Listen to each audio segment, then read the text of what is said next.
బాధ్యులు సోదరులు శ్రీనివాస్ నాయుడు గారు, వారి సతీమణి సోదరి రాష్ట్ర కార్యదర్శిగా ఉన్న శ్రీమతి సుజాత గారు, అట్లాగే వారి వెంబడ ఈరోజు పెద్ద ఎత్తున హైదరాబాద్ అట్లాగే జూబ్లీ నియోజకవర్గంలోని వెంగళరావు నగర్ డివిజన్ కూడా మా అలీ మస్కతి గారి నాయకత్వంలో వెంగళరావు నగర్ డివిజన్కి సంబంధించిన నాయకులు కూడా జాయిన్ అయినారు. వారికి అట్లాగే జూబ్లీ నియోజకవర్గంలో నామినేషన్ వేసి ఒక ఇండిపెండెంట్ అభ్యర్థిగా నామినేషన్ ఉపసంహరించుకొని మన అభ్యర్థి శ్రీమతి మాగంటి సునీత గారు గెలవాలి అని చెప్పి తన నామినేషన్ విత్డ్రా చేసుకుని మనకు మద్దతు ప్రకటించిన సోదరుడు అడ్వకేట్ ఇబ్రాహీం గారికి, వారితో పాటు విచ్చేసిన వారి సోదరులు, వారి కార్యకర్తలకి, వారి అభిమానులకి, ఈరోజు ఈ కార్యక్రమంలో పాల్పంచుకుంటున్న మా ఆడబిడ్డలకి, అన్నదమ్ములకి, అందరికీ, పాత్రికేయ మిత్రులకి పేరు పేరున అందరికీ నమస్కారం. శ్రీనివాస్ నాయుడు గారు చాలా కాలం మరి హైదరాబాద్ నియోజకవర్గంలో ముఖ్యంగా బంజారాహిల్స్ డివిజన్లో తన కార్యక్రమాలు చేస్తూ వస్తున్నారు. నిజానికి వారు నాతో పాటు 5 సంవత్సరాల కిందే కలిసి రావాలి, 5 సంవత్సరాల కిందనే మేము కలిసి పనిచేయాలి. కానీ ముహూర్తం ఇప్పుడు కుదిరింది. మొత్తానికి ఇప్పుడు వచ్చినందుకు సీనన్నకు, సుజాతమ్మకు, వారు ఎవడో వచ్చిన మీ అందరికీ పేరు పేరున స్వాగతం, పేరు పేరున మీ అందరికీ నమస్కారం. మరి మీరు బంజారాహిల్స్ డివిజన్లో మా కార్పొరేటర్ గారిని గతంలో గెలిపించినారు. మీరు గెలిపిస్తే ఆమె తీసుకుపోయి నేను మేయర్ చేసినాం మన పార్టీ నుంచి. మరి ఆమెకి ఏమైందో మరి ప్రభుత్వం రాగానే అయితే గాయమైపోయింది. ఇప్పుడు మరి మీకు ఇప్పుడన్నా సేవలు అందిస్తుందో లేదో నాకు తెలియదు. ఏం లేదా, ఆమె ఏం చేస్తుంది, రేవంత్ రెడ్డి ఏం చేస్తలేడు. అయితే ఒక్క మాట, ఇక్కడికి వచ్చిన ఒక్క మాట చెప్తాం, అదే చెప్తాను నేను. మీరు అక్కడ ఇక్కడ నేను చెప్తే ఇద్దరు గొంతు పోతుంది. ఇప్పుడు ఏం జరుగుతుంది 2 ఏళ్ళలో అంటే, మీరు ఆ తెలుగు సినిమా ఒకటి ఉంటుంది, నేను చిన్నగా ఉన్నప్పుడు స్కూల్ ఉన్నప్పుడు చూసిన, అహనా పెళ్ళంట అనే ఒక సినిమా వచ్చింది, చూసిరా మీరు? అహనా పెళ్ళంట సినిమా ఎట్లుంటుందంటే, అందులో ఒక ఆయన పెద్ద మనిషి బాగా కంజూస్ ఉంటాడు, బాగా పిసిన ఆయన. అయితే ఇంటికి ఎవరైనా వస్తే కూడా ఏం పెట్టాడు, ఉల్టా మళ్ళా అడ్డం పొడుగు మాట్లాడతాడు. ఆఖరికి మొత్తానికి మాయ మాటలు చెప్పి, మోసం చేసి, అబద్ధాలు చెప్పి బిడ్డకు పెళ్లి చేస్తాడు, కొత్త అల్లుడిని తెచ్చుకుంటాడు. ఇక మరి కొత్త అల్లుడు వచ్చినప్పుడు కొద్దిగా మర్యాద కదా, ఇంటికి వస్తే మొదటిసారి అత్తగారి ఇంటికి. సో ఏమంటాడంటే కొత్త అల్లుడిని, అల్లుడా మరి నీకు ఏం తినాలనిపిస్తుంది అంటాడు. అల్లుడు ఏమంటాడు, మామ నాకు చికెన్తోని మంచిగా చికెన్ వండి పెట్టి నాకు మంచి భోజనం పెట్టు అంటాడు. సరే పెడతా అంటాడు. పెడతా అని చెప్పి ఏం చేస్తాడు ఎరికేనా, అల్లుడి ముంగట ఒక చిన్న ప్లేట్ పెట్టి, ఆ ప్లేట్లో అన్నం పెట్టి, పచ్చడి వేసి, ముంగట ఆయన గోడ మీద ఆడ కోడిని అలా అడదిస్తాడు. దాన్ని చూసుకుంటా ఇది తిను, పచ్చడి మెతుకులు తిను, నీకు చికెన్ తిన్న ఫీలింగే వస్తుంది, చికెన్ బిర్యానీ తిన్న ఫీలింగ్ వస్తుంది అని చెప్తాడు. రేవంత్ రెడ్డి కాంగ్రెస్ పార్టీ కథగా కొద్దిగా కుడి ఎడమ గట్లే ఉన్నది. చూడరు మీరు, 2 ఏళ్ల కిందట ఏం మాటలు చెప్పినారు, ఎన్నెన్ని మాటలు చెప్పారు మీకు. అరిచేతిలో వైకుంఠం చూపెట్టి ఎన్ని మాటలు, ఒకటి కాదు, బాండ్ పేపర్ల మీద రాసిచ్చి, గ్యారంటీ కార్డులను రాసిచ్చి, దేవుళ్ళ మీద ఒట్లు పెట్టి, మేము అత్తలకు 4,000 ఇస్తాం, కోడలకు 2,500 ఇస్తాం, 100 రోజులనే ఇస్తాం అని చెప్పిండా లేదా? ఓ గల్లి తిరిగి లొల్లి పెట్టి, మామూలు కాదు, కార్డులు కొట్టి, కార్డులు ఇంటింటికి వచ్చి ఆగమాగం చేశారు. ఎంత అన్యాయం అంటే కేసీఆర్ గారు 1,00,000 రూపాయలు ఆడపిల్ల పెళ్లికి ఇస్తే, లగ్గానికి ఇస్తే, నేను 1,00,000 రూపాయలు కాదు మీదికెళ్ళి తులం బంగారం ఇస్తా అని చెప్పిండు రేవంత్ రెడ్డి గారు. ఎవరికన్నా వచ్చిందా తులం బంగారం? వచ్చిందా? తులం బంగారం కాదు. ఎంత ఘోరం అంటే, మీ మెడల పుస్తల తాడు గుంజుకోకపోతే వీళ్ళే గొప్పోళ్ళు. అంత దుర్మార్గులు, అంత అరాచక ప్రభుత్వం ఇవాళ వచ్చిన్నది. 2 ఏళ్ళైంది ప్రభుత్వం వచ్చి. ఇప్పుడు 2 ఏళ్లలో ఏమన్నా మంచి జరిగిందా, ఎవరికన్నా లాభం జరిగిందా అంటే ఒకటి చెప్తాడు, ఫ్రీ బస్. ఇక ఫ్రీ బస్సు అందం ఎంతుందంటే, ఫ్రీ బస్ ఎట్లున్నది కథ చెప్తావు. ఆడోళ్ళకేమో ఫ్రీ అట, ఆ ఇంట్లో ఉన్న మగోళ్ళకేమో డబుల్ టికెట్ అట, ఇంట్లో ఉన్న పిల్లగాళ్ళకేమో చాలా పెంచి బస్ పాసులు కూడా 25% పెంచిండు. లాభం అయిందా నష్టమైందా? మరి ఒక చేత్తో తీసుకున్నాడు, ఇంకో చేత్తో ఇస్తే లాభం ఎట్లయితుంది?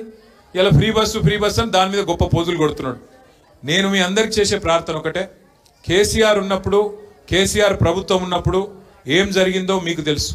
200 రూపాయ పెన్షన్ 2000 అయింది, 200 పెన్షన్ 2,000 రూపాయలు అయింది. అయిందా కాలేదా? పెళ్లి చేసుకుంటే 1,00,000 రూపాయలు పేదింటి ఆడబిడ్డకు కళ్యాణ లక్ష్మి, హిందూ బిడ్డ అయితే కళ్యాణ లక్ష్మి, అదే ముస్లిమో క్రిస్టియన్ అమ్మాయి అయితే షాదీ ముబారక్ పేరు మీద 1,116 రూపాయలు వచ్చింది. వచ్చిందా లేదా? అదే అమ్మాయి కడుపులో ఒక బిడ్డ పుడితే ప్రభుత్వ ఆసుపత్రిలో దవాఖానకు పోతే కేసీఆర్ కిట్ వచ్చిందా? ఆడపిల్ల పుడితే 13,000, మగ పిల్లగాడు పుడితే 12,000 ఇచ్చిండా కేసీఆర్? బతుకమ్మకు బతుకమ్మ చీర పెట్టిండా? రంజాన్కు రంజాన్ తోఫా వచ్చిందా? క్రిస్మస్కు క్రిస్మస్ గిఫ్ట్ వచ్చిందా? ఇన్ని రకాల కార్యక్రమాలు కేసీఆర్ ప్రభుత్వం ఉన్నప్పుడు జరిగినాయి. మరి ఈ ప్రభుత్వం వచ్చినాక ఏమేమి ఉన్నాయి ఒకసారి ఆలోచన చేయండి. అన్ని కట్ చేసి పారేసిండు. కేసీఆర్ కిట్ బంధు, పిల్లలకిచ్చే న్యూట్రిషన్ కిట్ బంధు, బతుకమ్మ చీర బంధు, రంజాన్ తోఫా బంధు, క్రిస్మస్ గిఫ్ట్ బంధు. ఇప్పుడే శ్రీనివాస్ నాయుడు గారు గుర్తు చేస్తా ఉన్నారు. ముఖ్యమంత్రి గారు నిన్న జూబ్లీహిల్స్ ఎన్నికల్లో ప్రచారం చేస్తుండ్రు. ప్రచారం చేసేటప్పుడు మేము కూడా ఎలక్షన్లు కొట్లాడినాం. జరా ఖాముష్ బేటో, జరా ఓ హీరో, జర్రా ఆరామ్ సరే. ఇప్పుడు ఎలక్షన్లు వస్తాయి పోతాయి. వచ్చినప్పుడు ఏం చెప్పాలి ప్రభుత్వంలో ఉన్న వాళ్ళు? ఇగో మీరు మాకు అవకాశం ఇచ్చిర్రు, మీరు మాకు ఓట్లేసి మళ్ళీ గెలిపిస్తే మంచి పనులు చేస్తా అని చెప్పుకోవాలి. ఏమైనా తప్పులు ఉంటే తప్పులు కరెక్షన్ చేసుకుంటా అని చెప్పుకోవాలి.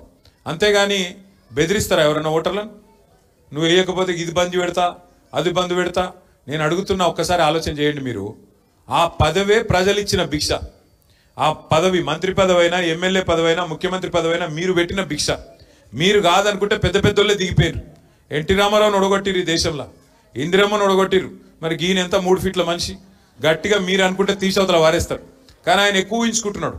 ఆయన నేనేదో రాజు అయిపోయినా, చక్రవర్తిని అయిపోయినా, నన్ను మించిన వాడు లేడు, నేనేదో యుద్ధంలో గెలిచి వచ్చినా, ఇది నా సామ్రాజ్యం అన్నట్టు ఇది కట్ చేస్తా, అది కట్ చేస్తా అంటే ఆయన తోక కట్ చేసే రోజులు ఎక్కువ దూరం ఏం లేదు. జూబ్లీహిల్స్ లా బరాబర్ ప్రజలు తోక కట్ చేసే ఆలోచనలో ఉన్నారు. కాంగ్రెస్ పార్టీది బుద్ధి చెప్పే ఆలోచనలో ఉన్నారు. ఇక్కడున్న మీ అందరికి కూడా నా రిక్వెస్ట్, మీ అందరికి జూబ్లీహిల్స్ లో కూడా చుట్టాలు ఉంటారు, మీ అందరికి జూబ్లీహిల్స్ లో కూడా తెలిసిన వాళ్ళు ఉంటారు. దయచేసి ఫోన్ చేసి చెప్పురి, ఎందుకు ఓటేయాలి కాంగ్రెస్ పార్టీకి? ఈ 2 ఏళ్లలో లాభం ఏమైనా చేసిర్రా వాళ్ళు ఎవరికన్నా? మొత్తం రియల్ ఎస్టేట్ నాశనం చేసిండు. అలా అంతో ఇంతో ఏజెంట్లుగా బతికేటోళ్ళు, ప్లాట్లు అమ్ముకొని చిన్న చిన్న వ్యాపారాలు చేసుకుని బతికేటోళ్ళు, చిన్న చిన్న దందలు చేసుకుని బతికేటోళ్ళు, వాళ్ళందరి పని నాశనం చేసిండు. ఒక్క మంచి పని చేసిండా? ఇగో ఈ మంచి పని చేసిన అని చెప్పమను. ఇందిరమ్మ రాజ్యం అన్నాడు. ఇల్లు గులగొట్టిండు తప్ప ఒక ఇల్లు కట్టిండా 2 ఏళ్లలో? మొత్తం ఇల్లు గులగొట్టిండు. గరీబోళ్ళ బస్తీల మీద పడి శనివారం ఆదివారం ఎప్పుడు ఎవరు ఇల్లు గులగొడతాడో అని చెప్పి భయపెట్టే పరిస్థితి. సోనా దేతాం, 1 తోలా సోనా దేతాం అని మాట్లాడిండు లగ్గం చేసుకుంటే. 1 तोला सोना देवड़े सोने नहीं दे रहे गरीबों को, सोने भी नहीं दे रहे. कब आके बुलडोजर आके मेरा घर मार देता बोल के आज परेशानी है. इस वास्ते मैं बोल रहा हूं भाइयों से बहनों से, आज ये जो कांग्रेस की हुकूमत आई, ये 2 साल में ये लोग हाइड्रा के नाम पे, बुलडोजर के नाम पे जो जुल्म गरीबों के साथ कर रहे हैं, इनको सबक सिखाने का एक जबरदस्त मौका आपको जुबलीहिल्स में मिल रहा है. यहाँ पे जितने हमारे भाई या बहन है, आप सभी भाइयों से बहनों से मेरी गुजारिश है, जुबलीहिल्स में जितने हमारे गरीब भाई बहन है, चाहे वो रहमत नगर में हो, एर्रागड्डे में हो, यूसुफगुड़ा में हो, शेखपेट में हो, अपने हमारे वेंगलराव नगर, सोमाजीगुड़ा, जहां कहीं भी हो, आप जरा उनसे बात करिए. बात करके उनको समझाइए तफसील में कि क्या किया 2 साल में. हर किसी से वादा किया, कोई वादा नहीं निभाया. वादे तो हसीन करते हैं, निभाना भूल जाते हैं. वादे तो हसीन करते हैं, निभाना भूल जाते हैं. लगा के आग सीने में భుజానా భూల్ జాతే హై. అంటే చెప్పుడు మాటలు చెప్పుడేమో మస్తుగా చెప్పచ్చు, నాలుకనే కదా. 420 హామీలు ఇచ్చిండు. బీసీలకు బీసీ డిక్లరేషన్ అన్నాడు, మహిళలకు మహిళా డిక్లరేషన్ అన్నాడు, ఎస్సీలకు ఎస్టీ డిక్లరేషన్ అన్నాడు. నోటికి వచ్చినాయి చెప్పిండు. మొత్తం 420 హామీలు ఇచ్చిండు. ఒక్క మంచి పని చేస్తలేడు, ఒక ఇల్లు కడతలేడు, ఒక పెన్షన్ ఇస్తలేడు. ఇలా మీదికెళ్ళి పెద్ద పెద్ద డైలాగులు కొట్టి మీరు ఓటేయకపోతే నేను బంద్ చేస్తా అంటుండు. మర్చిపోవద్దు ముఖ్యమంత్రి గారు, మీరు కేవలం ప్రజల సొమ్ముకు ధర్మకర్త. ప్రజల సొమ్ముకు మీరు ధర్మకర్త. 5 ఏళ్ళు టెంపరీ ఉద్యోగం మనది. 5 ఏళ్ల తర్వాత ప్రజలకు ఇష్టం లేకపోతే తీసుకుపోయి చెత్తబుట్టలు వారేస్తారు. అది మర్చిపోయి నువ్వు నీలిగితే, ఇష్టం వచ్చినట్టు డైలాగులు కొడితే ప్రజలకు ఎప్పుడు బుద్ధి చెప్పాలో బాగా తెలుసు. ఇలా ఖైరతాబాద్ నుంచి వచ్చిన మా సోదరులు శ్రీనివాస్ నాయుడు గారితో వచ్చిన మీ అందరికీ స్వాగతం చెప్తూ, 11 తారీఖు నాడు మరి ఎలక్షన్ ఉన్నది జూబ్లీహిల్స్లో. ఎందుకు వచ్చింది జూబ్లీహిల్స్ ఎలక్షన్? అక్కడ మన అభ్యర్థి ఇదివరకు ఎమ్మెల్యేగా గెలిచిన 3 సార్లు మాగంటి గోపీనాథ్ గారు, మన నగర శాఖ అధ్యక్షుడు ఉండే ఇదివరకు తెలుగుదేశంలో పనిచేసిండు గోపీనాథ్ గారు, ఎన్టీ రామారావు గారు అభిమానిగా ఉండే ఆయన చాలా కాలం. ఆయన అనుకోకుండా చచ్చిపోయిండు. మీరు గెలిపించారు, 5 ఏళ్ల కోసం గెలిపించారు. కానీ అనుకోకుండా సంవత్సరంన్నరనే ఆరోగ్యం దెబ్బతిని ఆయన చనిపోయింది. చనిపోతే ఆ కుటుంబం ఇవాళ 2 ఆడపిల్లలు ఉన్నారు, ఇంకా పెళ్లి కాలే, కొడుకున్నాడు, ఇంకా ఆయన కూడా చిన్నోడు. ఆ కుటుంబాన్ని మరి ఆదుకోవాలి. ఒక పార్టీ అన్నప్పుడు కుటుంబ సభ్యులం కాబట్టి ఆ కుటుంబానికి అవస్థ అయితే మనం ఆదుకోవాలని చెప్పి ఆ కుటుంబంలో ఉన్న వాళ్ళ భార్యకు కేసీఆర్ గారు టికెట్ ఇచ్చారు. ఆమె భర్త చనిపోయి 4 నెలలు కాలే. పెద్ద మీటింగ్ పెట్టినాం మొన్న జూబ్లీహిల్స్లో, రెహమత్ నగర్లో. పెడితే పాపం 1000 మంది వచ్చారు. వస్తే వాళ్ళని చూసి ఆమెకు దుఃఖం ఆగలే, గోపి గుర్తొచ్చి ఏడ్చింది. ఏడుస్తే కాంగ్రెస్ వాళ్ళు మంత్రులు ఏమంటారు ఎరికేనా, ఆమె ఏట దొంగేడుపులాట. అంటే భర్త చచ్చిపోతే కూడా ఏడవద్దా? ఇక ఇప్పుడు కాంగ్రెస్ వాళ్ళు చచ్చిపోతే వాళ్ళ ఇంట్లో వాళ్ళ భార్యలు ఏడవరా? నాకు తెలియక అడుగుతున్నా. ఇంత అన్యాయంగా మాట్లాడచ్చా? ఒక ఆడపిల్ల కన్నీళ్ళ మీద కూడా మీ ఏడిపోయింది, ఒక ఆడబిడ్డ ఏడుస్తే కూడా ఇంత అన్యాయంగా మాట్లాడతారా? కాబట్టి దయచేసి మీరు ఆలోచన చేయండి. ఇంత అరాచకంగా మాట్లాడుతున్న వాళ్ళు, ఇంత అన్యాయంగా ఆడబిడ్డల్ని కూడా అవమానిస్తున్న వాళ్ళు, వాళ్ళకు బుద్ధి చెప్పాల్సిన బాధ్యత మన మీద ఉన్నదా లేదా మీరు ఆలోచించండి. ఇక్కడ ఖైరతాబాద్లో కూడా మీరు గెలిపించిన ఎమ్మెల్యే ఆయన కూడా జంపు కొట్టి ఇవాళ అక్కడ వాళ్ళ సంకలో వచ్చిండు, కాంగ్రెస్ వాళ్ళ సంకలో వచ్చిండు, రేవంత్ రెడ్డి సంకలో ఉన్నాడు. మేయర్ అమ్మబోయి ఆమె కూడా కాంగ్రెస్లో దుంకింది. కానీ మా ధైర్యం, మా గుండె ధైర్యం మీరు గట్టిగా ఉంటే మళ్ళీ తిరిగి కేసీఆర్ రావాలి అని మీరు అనుకుంటే బరాబర్ ఎవరితోనన్నా కొట్లాడతాం. డెఫినెట్ గా మళ్ళీ తిరిగి కేసీఆర్ గారు ముఖ్యమంత్రి అవుతారు. మళ్ళీ తిరిగి కేసీఆర్ రావన్నా పక్కానా? మరి రావాలంటే మీరు ఒక్కటే చేయాలి. మొదలు జూబ్లీహిల్స్లో ఉన్న మీ చుట్టాలకు, జూబ్లీహిల్స్లో ఉన్న మీ దోస్తులకు, మీ క్లాస్మేట్లకు, మీ బంధువులకు అందరికీ ఫోన్ చేసి చెప్పుర్రి. అవసరమైతే ఒక్క అడుగు పక్కనే కదా మీకు, అవతల పక్కకి రోడ్ అవతలకి ఉంటుంది జూబ్లీహిల్స్, యూసుఫ్ కూడా కానీ సోమాజ్ కూడా కానీ, జర్ర ఒక్క రవ్వ అక్కడ దాకా పోయొచ్చి ఎవ్వరు ఏం చెప్పినా మోసపోవద్దు. ఖచ్చితంగా మళ్ళీ కేసీఆర్ని తెచ్చుకోవాలి అనే మాట మీరు చెప్పాలి, మేము చెప్పాలి. 11 తారీఖు నాడు మాగంటి సునీత గోపీనాథ్ గారిని మీ అందరి ఆశీర్వాదంతో మళ్ళొక్కసారి ఎమ్మెల్యేగా జూబ్లీహిల్స్ నియోజకవర్గంలో గెలిపించుకుందాం.